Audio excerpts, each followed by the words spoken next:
আজকে আমি নাম ধরে কিছু মানুষের কথা উল্লেখ করতে চাই। একটা থেকে আপনারা রাজনৈতিক অপরিপক্কতা বলতে পারেন, রাজনৈতিক শিষ্টাচার বহির্ভূত কাজ বলতে পারেন, কিন্তু আই ডোন্ট কেয়ার। কালকের পর থেকে আমি স্কুল আসলে কেয়ার করবো না। আমি আমার ব্যক্তিগত জায়গা থেকে প্রতিবাদ জারি রাখবো। সেটাতে আমার রাজনীতি থাকলো না আপনাকে মেরে ফেলা হলো, এটাতে আমার কিছুই যায় আসে না। আপনারা জানেন যে আওয়ামী লীগের soft court supporter Anis Alamgir, সাংবাদিক আনিস আলমগীর, সাংবাদিক মাসুদ কামাল, আব্দুল নুর তুষার, সাংবাদিক পান্না, তারপরে মিডিয়া ব্যক্তিত্ব শাওন, তারপরে তারেক রহমান, আম জনতা পার্টির, এরকম অনেক ব্যক্তিরা আছে যারা রেগুলার বেসিসে টকশোগুলাতে এই আমাদের মিডিয়া, আমাদের সাংবাদিক ভাইরা সুযোগ করে দিচ্ছে, যারা রেগুলার বেসিসে ইনক্লুসিভ রাজনীতি, ইনক্লুসিভ মানে নির্বাচনের কথা বলে তাদেরকে প্রতিনিয়ত সুযোগ করে দিচ্ছে। তারা নানাভাবে নানা কায়দায় বয়ান উৎপাদন করছে যে আমরা আসলে আওয়ামী লীগকে ছাড়া চলতে পারবো না, আওয়ামী লীগের এত পার্সেন্ট ভোটার আছে, এটা আছে ওইটা আছে। আরে ভাই, লাস্ট ইলেকশনে আওয়ামী লীগ জোর করে তুলে নাও তো 5% ভোটার কাউন্ট দেখাতে পারে নাই, তো আপনারা এত আওয়ামী লীগের ভোটার কই পান? প্রথম আলো একটা প্রথম সারির মানে সংবাদপত্র, সেখানে নানা কায়দায় আওয়ামী লীগকে প্রাসঙ্গিক করা হচ্ছে।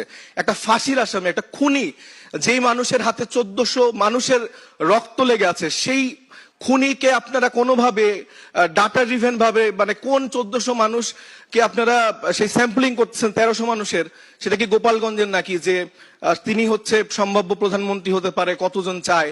তো এগুলা কি ধরনের স্যাম্পলিং? এটা আপনারা তাকে কিভাবে তার ফাঁসির রায় কার্যকর করা হবে, কিভাবে দেশে আনা হবে, সেই দিকে খেয়াল করেন।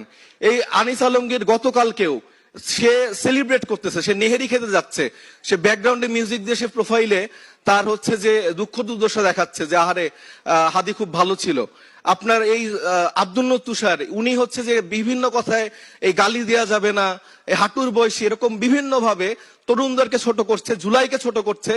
এই মাসুদ কামাল বিভিন্ন ভাবে বিভিন্ন ডাটা দেখায়, বিভিন্ন জরিপ দেখায়, বলতেছে যে আওয়ামী লীগকে আনতে হবে, আওয়ামী লীগ না হলে ইলেকশন হবে না রে ভাই, এইটা হবে না রে ভাই, ওইটা হবে না রে ভাই। এই পান্না সারাদিন 32-এর মায়া কান্না দেখায়, এই পান্না সারাদিন আওয়ামী লীগকে নিয়ে মায়া কান্না দেখায় এবং আওয়ামী লীগকে নানাভাবে প্রাসঙ্গিক করছে। এই শাওনের মতো যারা মিডিয়া কর্মী আছে, এরা মিডিয়াতে থেকে সারাদিন জুলাইকে ছোট করছে, জুলাইকে আকাঙ্ক্ষাকে ছোট করছে, এবং এদের বিরুদ্ধে আমাদের সরকার নিশ্চুপ, কোন রকম ব্যবস্থা নেওয়া হচ্ছে না। আমাদের প্রত্যেকটা মিডিয়া এখানে চুপ, প্রত্যেকদিন টকশো গুলাতে নানাভাবে এই মানুষগুলা উপস্থিত হচ্ছে।